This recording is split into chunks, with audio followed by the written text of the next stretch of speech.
I love you. একটা চড় মেরে তোমার দাঁত ফালাই দিয়ে পাইছো তুমি। তোমার যন্ত্রণায় আমি ঠিকমতো ক্যাম্পাসে ক্লাস করতে পারি না, আমার ক্লাসের সামনে দাঁড়ায় থাকো। কেন তোমার ক্লাস নাই? এইরকম তুমি যদি করতে থাকো তাহলে আমি তোমার আপকে কমপ্লেইন করবো এবং আমি ক্যাম্পাসে আসা বন্ধ করে দেবো।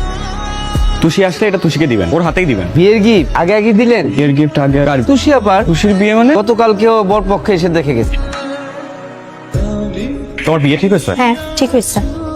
তুমি সত্যি সত্যি বিয়ে করতেছো? বিয়ে আবার মিথ্যা মিথ্যে কিভাবে? সত্যি সত্যি বিয়ে করতেছি। তুমি আমার কথা একবারও চিন্তা করলা না? বিয়েটা আমার ফ্যামিলি থেকে ঠিক করা হয়েছে and I am happy with ইট।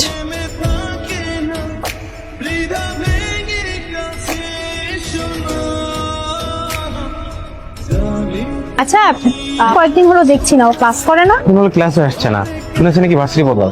কি ভার্সিটি থেকে চলে গেলে ভুলে যেতে পারো? তুমি না বলছিলে তুমি আমাকে অনেক ভালোবাসো, পালিয়ে গেলে যে ভালোবাসা শেষ হয়ে যায় সেটাকে অনেক ভালোবাসা বলে।